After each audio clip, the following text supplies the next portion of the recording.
हमने large cap, mid cap और small cap, flexi cap fund, multi cap fund, इनकी बात बहुत कर ली है। आज अपन कुछ डिफरेंट सेक्टर फंड की बात कर रहे हैं। तो ये मैंने लाइव आपके लिए SBI mutual fund partner app open कर रखा है।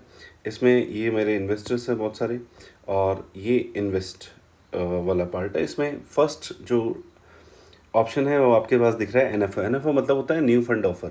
जब भी कोई mutual fund, AMC, asset management company अगर कोई नई स्कीम लॉन्च करती है तो उसे बोलते हैं न्यू फंड ऑफर। तो अभी एसबीआई ने कोई नई स्कीम लॉन्च नहीं करी, इस वजह से इसका कोई फंड नहीं।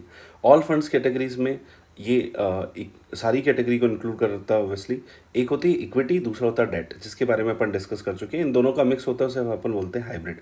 फिर कुछ सॉल्यूशन ओरिएंटेड स्कीम्स होती है, बाकी स्कीम्स होती है, इसके बारे में बाद में कभी डिस्कस करेंगे। चलिए अभी अपन फोकस करते हैं, जैसा कि सेक्टर फंड की अपन बात कर रहे हैं।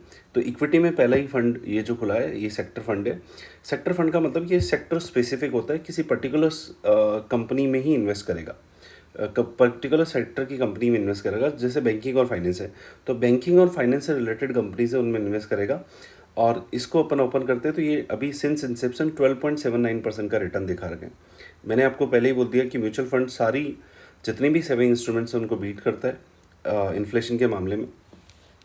तो देखो, SBI banking financial service fund long term capital appreciation, इसका मतलब है लॉन्ग टर्म, जब भी 1 साल से ज़्यादा का इन्वेस्टमेंट होता है उसे अपन लॉन्ग टर्म बोलते हैं। तो लॉन्ग टर्म के लिए आपको इन्वेस्ट करना है। फिर आपको नेक्स्ट जो दिख रहा होगा रेगुलर प्लान और ग्रोथ, ये मैंने आपको बता दिया। रेगुलर प्लान अगर आप म्यूचुअल फंड डिस्ट्रीब्यूटर के थ्रू इन्वेस्ट करते हैं तो वो रेगुलर प्लान होता है। ग्रोथ मतलब आपका जो एप्रिसिएशन होगा, जो इंक्रीमेंट होगा आपके फंड में, वो वापस री इन्वेस्ट हो जाएगा, तो उसे बोलते हैं अपन ग्रोथ। इसमें दो ऑप्शन आते हैं, नीचे आप देखेंगे आईडीसीडब्ल्यू। आईडीसीडब्ल्यू को पहले डिविडेंड बोलते थे, अब इसका नाम चेंज हो गया, इसको इनकम डिस्ट्रीब्यूशन कम कैपिटल विड्रॉल बोलते हैं। अब जैसे अपन इसकी एनएवी कैलकुलेट करते हैं तो 28.91 आ रहा है 12 सितंबर को, और ये 0.545% कम हुआ है। एनएवी परफॉर्मेंस आप इस चार्ट के थ्रू देख सकते हैं कि डिफरेंट डिफरेंट टाइप में एनएवी इतनी थी कि जैसे मान लो कि ये अप्रैल में एनएवी इतनी थी, आज अब एनएवी इतनी है। लॉन्ग टर्म में धीरे धीरे एनएवी अप्रिशिएशन होता है।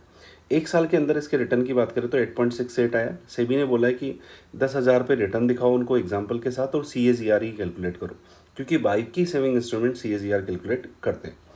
तो पहले साल का इतना है, 3 साल का इसका 19.49 के पास रिटर्न है। ये एकदम लाइव है, इसमें कोई मैनिपुलेशन नहीं है। 5 9.63 और सिंस इंसेप्शन ये 12.79 का रिटर्न दे रहा है। अब इसमें आप इन्वेस्ट लमसम भी कर सकते हैं और SIP भी स्टार्ट कर सकते हैं।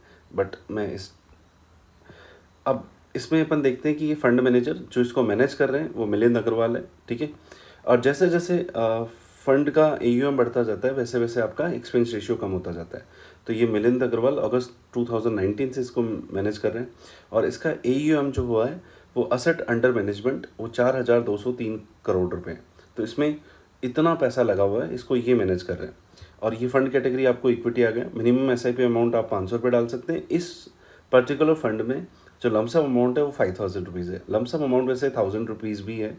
और इसका बेंचमार्क जो इंडेक्स है वो निफ्टी फाइनेंशियल सर्विस इंडेक्स है, और इस फंड की जो एज है वो 8 साल हो गई। अब ये रिस्कोमीटर भी सेबी ने बोल रखा है कि आप ज़रूर यूज़ करें, वेरी हाई है ना, और रिस्कोमीटर सिंपल टर्म में ही यूज़ करें। इसमें एग्जिट लोड क्या दे रखा है कि अगर 30 डेज़ के अंदर आप एग्जिट करते हैं 0.50 का है, और बाकी 30 डेज़ के बाद में कोई एग्जिट लोड नहीं है, सिर्फ आपको टैक्स देना पड़ेगा। और वो टैक्स क्या होता है, short term capital gain tax होता है, वो आपका 15% लगेगा। जो भी आपका गेन हुआ उस पर टैक्स लगेगा, नॉट ऑन द।